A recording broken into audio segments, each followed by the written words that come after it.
Have you ever noticed that theists would not have any arguments if not for presuppositions?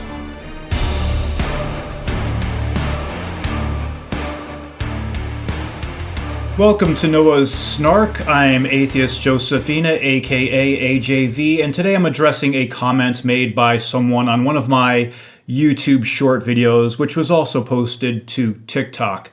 I'm going to get right down to business. I will recite almost verbatim what I said in the video. And I said, about the design argument, quote, I heard a coworker use the look at the trees argument, and it occurred to me there's a fatal flaw in the design argument for God's existence. If it's the position of the believer to say God designed everything, they don't know what something undesigned looks like, therefore the believer has no basis for comparison. Put another way, one can't say it was all designed if it's impossible to say what something undesigned looks like. The word design would essentially lose its meaning. End quote. Being at work and not wanting to challenge the opinion of an otherwise good person, I simply rolled my eyes and walked away, something my commenters on YouTube Shorts and TikTok should consider doing more than once in a while. Nonetheless, apologists of varying levels put their spin on my often admittedly glib takes, usually with questionable results. Case in point on this particular video, a gentleman by the username of @ErikWilson5001 on YouTube attempted to be kind, or at least that's the way he came off initially, in his response to my take on the design argument, writing in the comments, quote, Joseph, let me take a stab at it. The laws of physics, chemistry, logic, math, etc. are designed and they have objective existence outside just matter and energy. They are created spontaneously and they didn't evolve.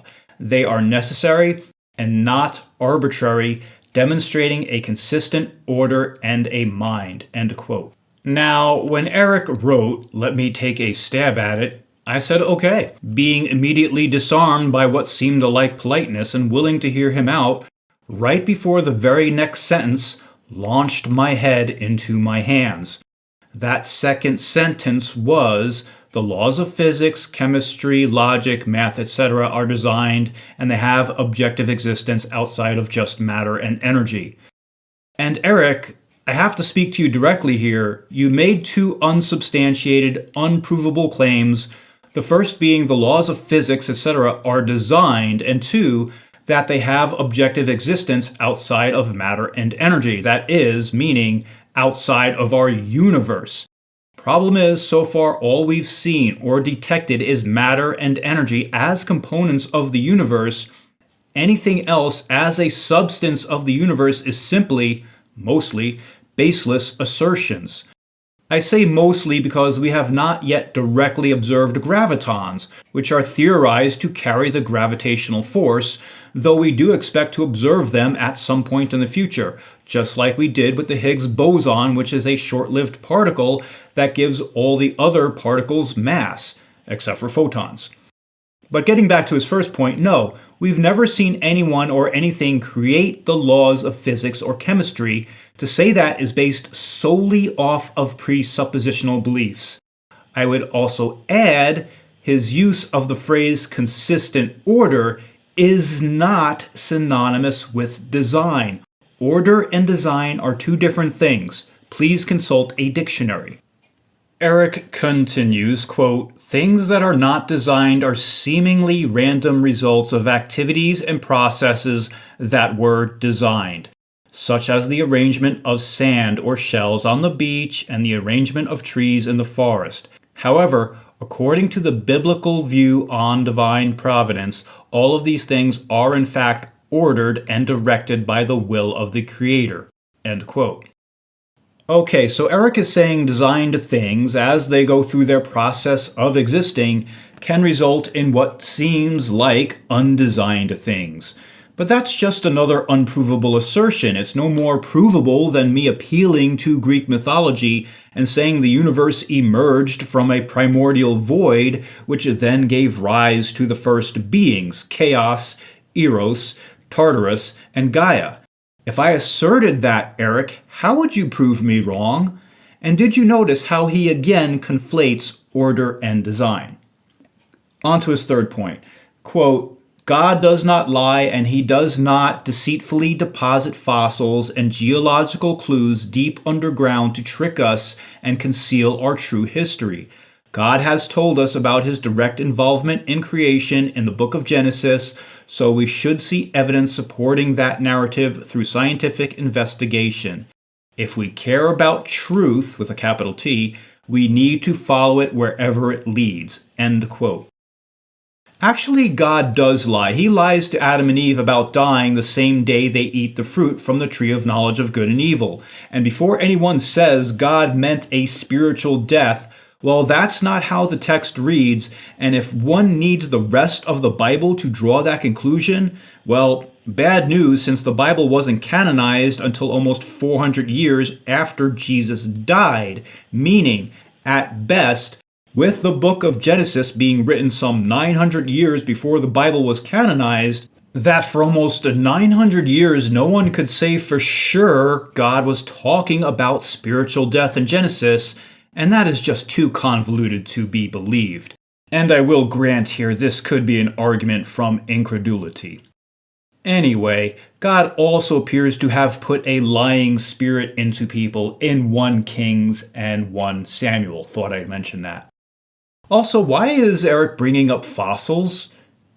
Anyway, he goes on to say God has told us about his direct involvement in creation. So what? So have many gods, none of it verifiable. My God, what would this person believe without their presuppositions? But he goes on. If we care about the truth, we need to follow it wherever it leads.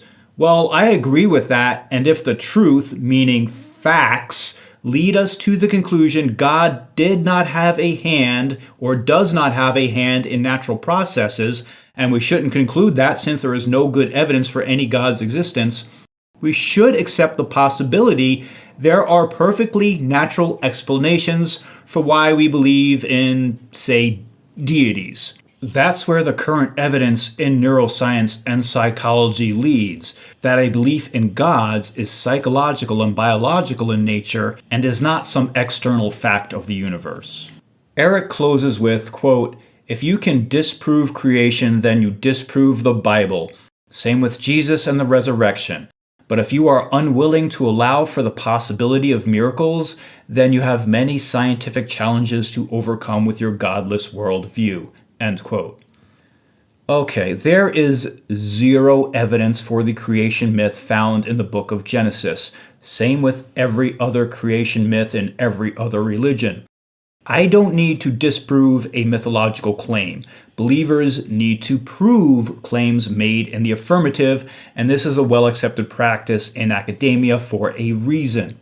Should I tell you, Erik, to disprove the creation account found in Greek mythology? Will you say it's already disproven because your mythological account is true? It may be true to you, you may believe it, but it's not factual and you have no evidence that it's factual. For fuck's sake, Moses didn't even appear to have been a real person, or at least there is zero evidence for his actual existence aside from the Bible mentioning him. Nor do I have to allow for miracles if miracles are defined as the supernatural violation of natural law. That has simply never, ever been demonstrated. God could easily perform miracles in a lab setting under controlled conditions if he wanted to, could he not? But God never does that, probably because there is no such being, or maybe he just really hates instruments that measure. Finally, I don't know what scientific challenges Erik alludes to needing to overcome with my godless worldview. Does Erik think science can't answer the question of where something like morality comes from? Well, if you believe consciousness is an emergent property of biological activities like I do, and I have reasons for believing that, better reasons than Erik has for believing they're handed down from some deity, then we can scientifically explain where morality comes from. Or maybe consciousness comes from a universal mind unrelated to the concept of the Abrahamic God. There are some atheists that believe that, though they can't remotely prove that either. In the end, Erik's shot at answering my question or answering my point about designed versus undesigned things wildly misses the mark. I mean, it wasn't even a good try, mostly because he hinged his entire answer upon first assuming his God exists, and in the specific way he already thinks about this God. And that will wrap it up. Okay, if you like this kind of content, kindly like and subscribe. This has been Atheist Josephina for Noah's Snark. Until next time, revel in reason and love the logical.